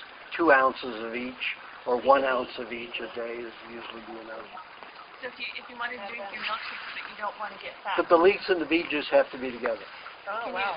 If you don't want to get fat, maybe you don't need to. I don't think I need to get fat. So could I just like leave off the cream? Yeah, you can. I can do that? Yeah, you can do that. Because there's enough cream in the milk if you don't need to gain weight. Okay. But if you need to gain weight, you have to add the cream. Sometimes you say do egg shake, more eggs and milk. That's when you need a lot more protein and you don't need a lot of, you need to build muscle and have energy and clarity. And that reduces the amount of weight you will put on them. She has a question about high eggs. Well, I was just wondering, I've cracked some eggs, and they were like sometimes an egg will be like gross. Oh yes. Yeah, so wonderful. Yeah, I just don't think I want to suck an egg out of a shell that's gross. I think it will just like. Well, break it into a glass and then drink So it doesn't matter. But do it out of the house because it will stink up the house for a day. What about you? You won't smell for a day? No, it doesn't for some reason. I mean, it's on the breath for about 20 minutes and that's it. I don't want to eat. No, the sulfur doesn't make that odor. It's actually it's the bacteria, the types of bacteria that break it down, that create it. But by creating that odor, they produce the byproduct is an oil that will transform the body and not smell that way. The body can digest it like that. He had one that made him throw up right away. Yeah, I had a chicken smoothie that I put 6 eggs in, and 2 of them were high. I mean, the stench in the house was just... But I drank it down anyway. But you had one that made you throw up one day, didn't you? Why did it make him throw up so quick? Well, if the body uses the bacteria in the stomach lining to dump poisons, anytime you vomit, it's from the poisons dumping into the stomach, usually not what you eat, unless they're chemicals. Pulling them in there real quick. Yep. Anytime you eat, poisons in the stomach lining are going to dump a little bit at a time into your food, poison your food. That's why I tell everybody to eat a little bit of cheese before they eat anything. And then wait 10 minutes. If you're eating an egg after that, you can wait 5 minutes. Sometimes I tell people wait 5 minutes because it'll pull more toxins out. I don't tell them that, but that's why I tell them if I tell you to eat eggs 5 minutes after the cheese, I'm intending to pull some toxins out of your stomach lining. Otherwise, you have the cheese, you wait 10 minutes, it'll just dump into the cheese and never get into the food. I just have a question, actually. We eat a lot of starches. We kind of got into that for some reason. What kind? You said rice. Potatoes and rice with butter. Yeah. We wait till it cools, and then we put lots of butter on it. Well, why do you have a lot of it? I don't have that. We crave it, Uh-huh. but we're trying not to. We want to know how good or bad it is. Well, it's not good to have a lot of it because you have the acrylamides that'll form and all the other sugar byproducts, carbohydrate byproducts that form, including the advanced glycation end products. So they collect in Columbia University, proved that they collect in the human body 70 to 90% per lifetime. Of course, if you're in this diet, you're going to be able to break down a lot of it and get rid of it, but it takes time. It takes nutrients and it takes energy from your body to do it. I have maybe half a cup a year, and the only reason I do is because if I don't get milk in Asia or where I'm traveling, I get too hungry, and I'll have just 3 tablespoons of rice with a lot of fat, It's either pig fat or beef fat or some kind of coconut cream that I'll have with that rice, and that cuts my hunger for weeks, 2 weeks. Then I don't have to worry about it, or even 3 weeks. So I have about half a cup a year. But you're having like that probably every day. Not every day, but every other day definitely. Yeah. Why do we That's a crave lot. starch so much on the diet? Pardon? Why do people crave starch so much on the diet? Because it does absorb toxins. I prefer using clay. I prefer using cheese all day long to absorb the toxins rather than the cooked starches. In your book, you used to use that a lot. You say, I have the sourdough bread with butter, or people think... Not a lot. There were 7 mentions of it in the book, and I went back when I rewrote it, and I said, use the nut formula and use cheese, yes, preferably. If that doesn't work over a long period of time, have a little starch and only use it as necessary, medicinal. I have a question. But I've learned a new trick, and that's the clay pre-soaked for 4 or 5 days mixed with milk. It really works. And eating cheese all day long. So those are good absorbers, and you don't need to cook starch. Somebody's tape clicked off over here, one of these. I have a... Oh, wait. Pardon? I was going to ask a question, but then I'll wait. I will go grab some milk that the dog ate.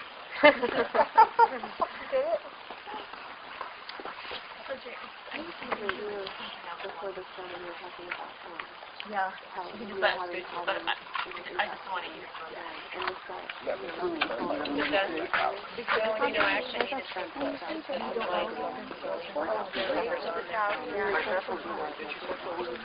No, not necessarily. Just don't let the green part of the watermelon get in. Or you took that one back. Puree.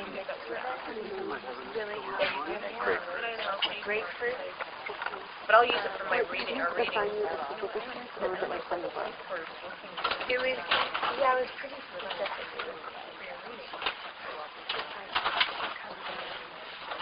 Well, he's got celery, parsley, cilantro, carrot, little bit of carrot, and then cucumber puree. That's taking a cucumber, cutting it up, putting it in a blender. Not too much carrot though, because it's a lot of sugar, so there's a little bit of carrot. You don't have another pick? He's almost done. That's for a reading. Jason for reading, and I'm doing one. Well, It's okay. Figure it out. Okay. You go ahead and ask your question, please. What is your name again? Marisa. Marisa. When I was on the program that you had me on, it was about 3.5 months, and I was doing really well, sticking with it, and then all of a sudden I just craved sugar like I've never craved before. And I'm not a sugar person, and I was like compelled to eat sugar and like pastries that were, it was really pastries is what I was craving. It was like kind of bready and sweet at the same time. Cheesecakes. Go for cheesecakes and sweeten the hell out of them. Okay. With either honey or fruit. I would just like open the fridge. I don't know. It was Anytime awful. you have a sweet tooth like that, it means you're lacking enzymes. So honey's the best thing to pig out on. Okay. But what if you have diabetes? Cream? Pardon? What if you have diabetes? What does it say in my book? If you have diabetes, you better drink a cup of honey a day. Eat a cup of honey, half a cup of honey a day if you have diabetes. When the bee collects the nectar, the bee swallows the nectar. It produces an insulin-like substance which converts 90% of the carbohydrate into enzymes for digesting and assimilating and utilizing fats and proteins. Proteins first, fats second. So you've got an insulin-like substance in it which diabetics can use. That's why I wanted them to have a half a cup. And I proved in many situations, and 8 out of 10 diabetics, it lowers it rather than raises their blood sugar level.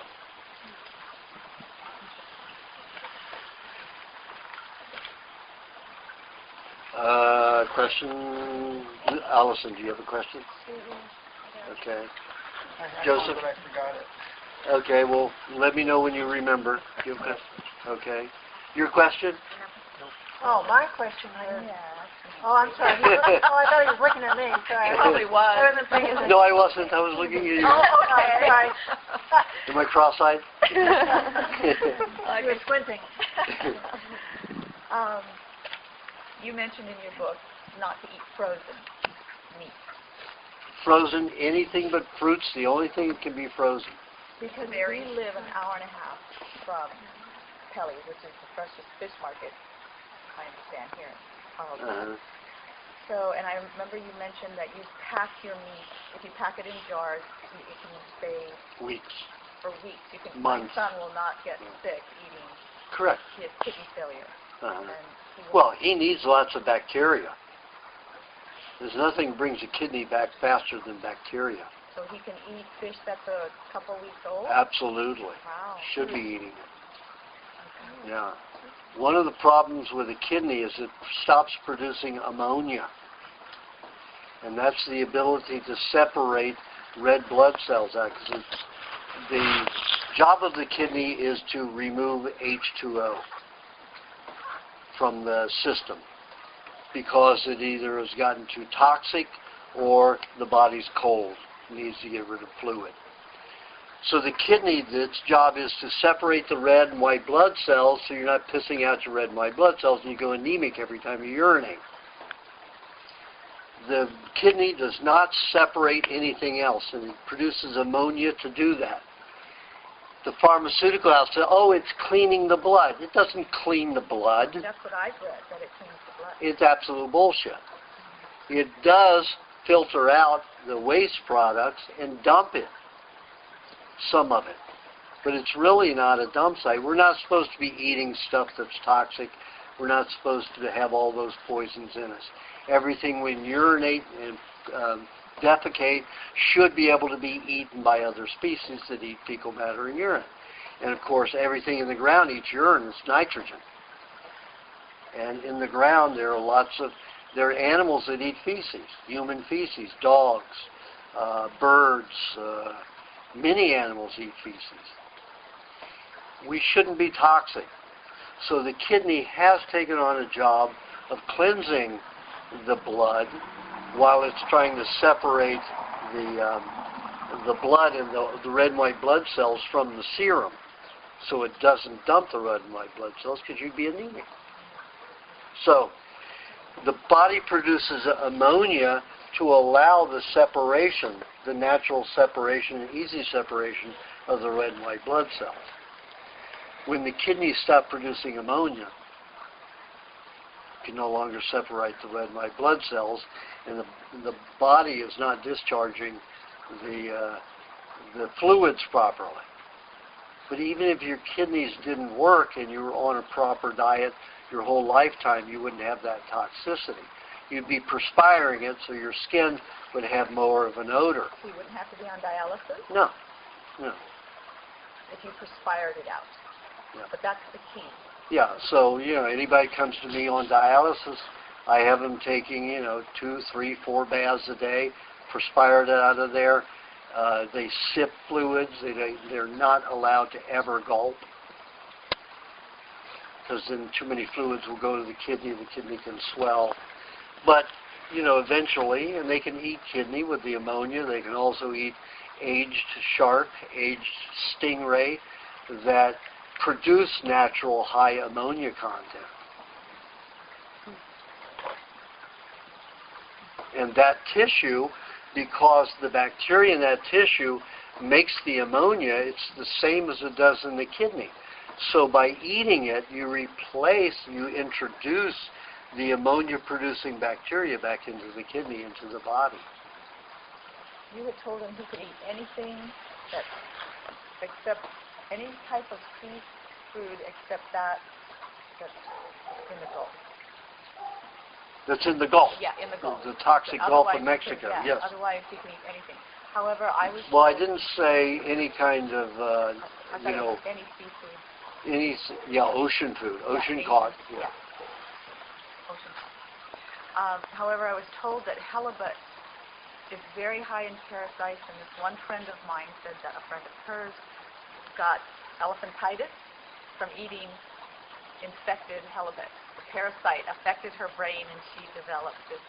According to the medical profession, you can only get elephantiasis from the filariae worm that supposedly comes from certain mosquitoes.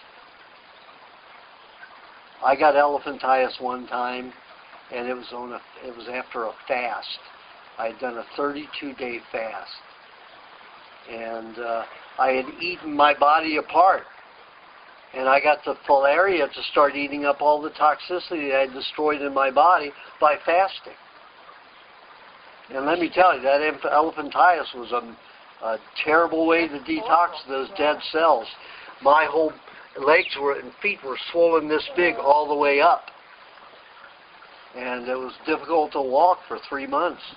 And finally I said, screw it. So I went to a health food store, bought some hydrochloric acid, went into a clinic and stole a hypodermic, took some grapes, juiced them, because grape juice doesn't have to go through the digestive barrier, go right into the blood.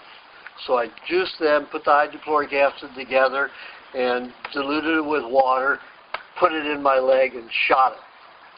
Filaria was gone in 24 hours. I was too sick from all that fasting, and I couldn't catch up. I was also a fruitarian at the time, not eating dairy and meats. So you disagree with the parasite? Coming from a fish? Yeah. What about like I said, it's all... The worms in the halibut? That you can see. In the laboratory tests that I did with animals, feeding them meats that were infested with various parasites, none of them got the parasite that they were eating. Not one of them. Well, maybe she said elephantitis, but I bet she meant encephalitis. Probably. Brain swelling. Yeah. So is that possible to get? Not from fish. If she has a very toxic brain, her body's going to produce it. So you have to understand the body is naturally inherent with worms and bacteria, fungus, so it and could have been parasites. Circumstantial then. She ate the halibut. They're relating it to the halibut, but it could have been toxic. Completely coincident. So basically, we can buy the fish, we can put it in the jars, and we can take a week have to eat it. Is it going to be high? Is it going to be gross? Not if you kept it refrigerated. The fish will last maybe 10 days before it starts getting a little rank. Okay. But it's still good for you. I've had beef last up to, I made some deer for Y2K, just in case. I didn't believe it was going to happen because I was a computer programmer, in my early 20s. So I said, there's no way it's going to create the calamity they're saying. It's just another way to steal money. The government putting in programs and doing stuff like that. And, like Perot made a fortune on it. So he made another $1.5 billion on his programs to eliminate that. Another hype, another way to pay people stuff. But I took my last out 10 years later, and it was fine. But I had soaked it in peanut oil and some in olive oil. And it had stayed good all that time. How many years? 10 years. I made it in quarts and pints. So I would eat one a year, each year. And I ate my last one in actually 2009, so it was 10 years since when I made it. I made it in December of 2009. 1999. And I had my last in November 2009. In the refrigerator or out? Out, not in the refrigerator. In a dark cupboard, low to the ground so it's cooler. But it wasn't refrigerated. And I've had meat, with lots of airspace in the refrigerator, ground and whole, for 3 to 5 weeks. As long as you don't keep opening the jar, it's not going to get high quickly. It's not going to get high quickly. So. It would be best to get like the 4-ounce jars. 4 ounces is pretty small. But I can only have 3/4 of a cup anyway a a day. So. Well, 3/4 cup, then you use a 8 ounce. 8 ounce jar. Yeah. So it doesn't really matter when you eat the meat because you're either eating it regular or high, right? I mean, It's good high. forever. Better high. Yeah, so it doesn't really. So if it's bad for her, just to eat it, right? Yeah, Don't but worry about it. she doesn't. Some people just won't eat it. They won't eat it high. Because you're afraid that the bacteria or just... No. Well, it took Allison how long? Your stomach. It took me a while because Year and. Yeah, it took me. I finally did, but it doesn't taste. It tastes like grains to me. It wasn't as bad. I made a big deal about it, but. we do it like this. Really? Hold it out. She eats it, swallows it, and then has a little green drink or something after milk. Like, Well, in the book, Yeah. I say, put a swimmer's notebook on it. But don't drink green drink. No, it's milk is what we did. Milk, is that Milk okay? is okay. Yeah. Sometimes the high lactic acid in it will kill the bacteria. But if your meat's aged long enough, Only you're just for a going to get month. protein. Not very long. How long? I mean, like in Ripley's Believe It or Not, I had it up to a year and 3 months old. Yeah. Did you see that episode? No, I With didn't. me and Ripley's Believe? I think you can download it and see it on really? YouTube. Is that when you had your hair down to here? Yeah, Yeah, your I beard. saw that. I saw the doctors. Yeah, that was just a year ago, February. But this was in 2001, July 17th. So the most aired episode that Ripley's had. And they repeat it because everybody is so... Because I have gangrenous meat with worms, flies, and all of these jars with all this different high meat and glands. And I've got it all lined up on my back porch on the railing. And they've got a health inspector there. And he's saying, oh, you're going to get sick, don't anybody do this. I said, how do you know? How do you know? How do you know? All these people postulating shit they don't know. They read something. Yeah, so So you it's ate just with the as worms believable. and all? Yeah. It doesn't bother you to eat the worms. Eat the No. worms, eat the worms. I'm way There are more that. tribes that only eat I know, maggots. I've seen them eat them. And I wonder how Only they do that. maggots, and they can run as fast as a horse. They can run and catch a horse in full gallop. So what makes the chicken so much so bad versus the beef? Like, is there a certain bacteria when you're eating meat? Yeah, there is a bacteria in poultry that is like that in the kidney that produces an odor that's strong. It's on the order of ammonia, but it isn't. What bacteria? Is it not salmonella though? Is it? What's No, the difference? it's Campylobacter. The Campylobacter is good. It's part of our stomach. It's this whole crap about Campylobacter breeding in raw cow's milk. I mean, people believe the wildest fucking story. I'm sorry, but it's absurd. You cannot breed Campylobacter in milk. I've tried it dozens of times. And now that's what they're claiming, that this big come down on raw milk is about cases of people with Campylobacter. That is a natural bacteria in your stomach. So what is the status on the milk? Actually, I needed to ask you that. What is the status on the raw milk thing? Is it going to be, is it still battling? Oh, forever. It's on its way out. It's really on its way out, except in private. I'd say that. Sally Fallon's attorneys are selling all the farmers out.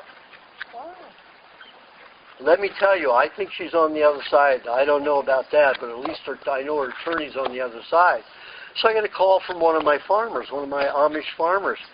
And he said, I'm cutting a deal through, Kennedy, this attorney Kennedy that works at the, farm thing for farmers, a legal defense farm, Farmers Legal Defense Fund that Sally Fallon set up. This is Kennedy, this attorney's running it.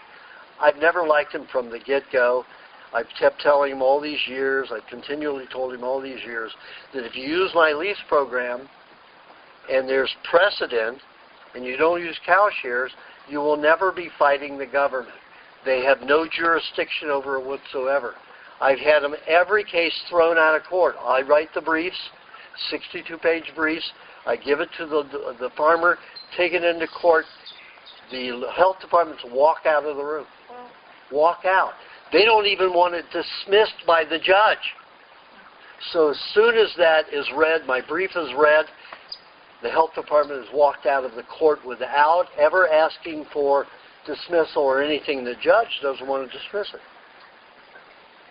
So they just walk out, they tear up the charge, and it's all gone. It just disappears. I want them to come in and say, case dismissed, there's no jurisdiction here, but they continually won't do it. They just say, no charges. We drop the charges, and that's it. Instead of dismissal, not valid, no jurisdiction, which is what I say on my brief. So I had one of my farmers from Illinois called, and they supply several of the co-ops in Chicago, and the Chicago co-op is bigger than Rawson here. So they were losing. They said we can't get milk this week, and I said, well, you have David call me. So because he's an Amish, so it's hard to get him. He's not around the phone, and it's in an outhouse. The phone isn't an outhouse. Wow. It's got to be a separate place. So he called, and I said, David, what's going on? He said, well, I can't produce the milk. I've talked with David Kennedy. David Kennedy is making a deal with the FDA. So what kind of a deal? Anytime you make an agreement with them, you've given them power over you, and they have no jurisdiction over you. What are you doing? And he said, well, that attorney Kennedy said, I have to do it. And I said, wait a minute. You're under contract to Right to Choose Healthy Food in the co-op for 2 years. You've got another year on that contract. I will own your farm and your herd. We already own your farm and your herd from the lease. You can't do a thing about it. You're our servant. You take care of us, you service that. He got it loud and clear, called Kennedy, and Kennedy sent me a note that he, copied me into the FDA and said, you have to contact Dr. Aajonus Vonderplanitz about this issue. They haven't contacted me because they already know. I've already battled with them and won. So they're not going to touch them. They don't come near my farmers till they go to this Sally Fallon garbage, legal defense fund. It's an absurdity. They're destroying a lot of the farmers. I've watched them destroy at least 15 farms in the last year. What's going to happen to us? The only way you're going to do it is to use Right to Choose Healthy Foods lease programs, whether it's for a flock, whether it's for a herd, no matter what it's for, to get your meat. They have no jurisdiction, absolutely none. The only way that can change is if they have a bill go through Congress to change it. But that's against the Constitution, because we have a right to private contract. But that doesn't mean that Obama and the rest of them are just wiping out all the Constitution. That doesn't mean we can't fight it. We can. And all we have to do is have juries of our peers, who have common sense. But then they can stack the juries like they did when I sued the city of Los Angeles. They put a juror in there. When the jury went out, they were all for me and all against the city of Los Angeles and the police department for hassling the teenagers the runaways and teenagers on Venice Beach, forcing them into drugs and prostitution instead of art and singing on Venice Beach. So I sued them for that, and what they did was they put an alternate juror on after the jury was out, without my permission or anything, who had worked for the police department for 10 years. And this person convinced the jury there was no smoking gun, and there was a smoking gun. And then 3 of the jurors waited for me after and said, so sorry, we made a mistake. This woman buffaloed. The appellate courts wouldn't even hear it. Wouldn't even hear it because that trespassed into their own defense. Their own legal system was corrupt. So. But at least they didn't hassle the runaways on Venice Beach for 8 years. Now they are. Okay, do you have a question? Are you going to come back to me after? No, you're not going to do it. Go ahead, yes. I'm teasing you. Go ahead. My question is that a few weeks ago, I started getting like a sciatica pain, And it would just, I mean, I'll just be sitting like this, and all of a sudden it would come out of the blue. Sciatica's back here. Yeah, well, I don't know. I mean, yeah, like here. Now it's in the sciatica. Oh, it's not. Sciatica goes down here. The whole belt of sciatica goes So down. what? I don't know. It felt like it was coming here, and it would go all the way down, like, and it would come, and then now, and that happened for, I don't know, a couple weeks or something, and now it's just stopped. Well, you had some toxins moving out of this joint down this muscle, and the nerves in that muscle. It wasn't a localized Charlie horse; it was an extended Charlie horse. So it was just like it didn't feel like a Charlie horse. It just felt like, like a nerve thing. Yeah. So nothing. No, well, if it were lactic acid that had built up in the joint and it was discharging to the muscle, usually it would cause a cramp, so it's something else moving out of this joint, down your leg, out your foot, trying to lead through the skin, discharging through the skin, or under the skin to be discharged through the skin. So let's say if it were lactic acid, I would say drink whey. Have some banana with some cottage cheese, or banana with butter, or pineapple with the same. And that will help that kind of a situation. And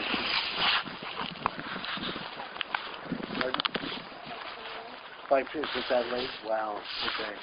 All right, folks, we're going to have to end it. So you have those mini readings. Yeah, I've got 2 mini readings, and then I've got consults.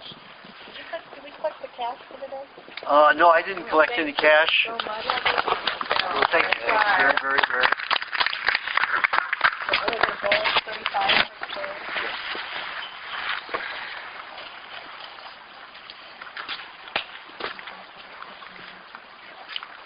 Well, thank everyone for coming. We'll try to do another one in May. Yeah, because I'm leaving again in June. I've got a house that's being built, and I'm not there for it to be finished, and I hate not being there. Tell us about that. In Thailand. Pardon? Are you building the house as a retreat center? It will be a center eventually, a spa. But right now it's just going to be it's a house for me to live in. We're digging out the lake, and the Thai government is Probably seized once my some land people put because their they're saying I encroach upon the forest, and it's my land. I got the deeds and everything, so it's old. It's old. Oh, They have to get money from me. So. How long are you going to be gone? I'll be gone for another 3.5 months. Take notes and audio. All right.